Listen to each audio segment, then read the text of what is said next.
دموکراسی دموکراسی دموکراسی جامعه سکولار فریدم فریدم فریدم فریدم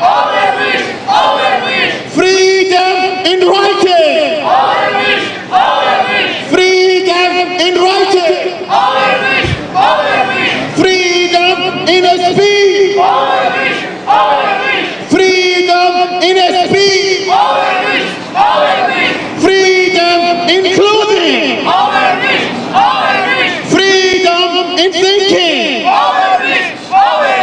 democracy democracy آزادی آزادی جامعه سکولار دموکراسی دموکراسی انتخاب پوشش انتخاب مذهب دموکراسی دموکراسی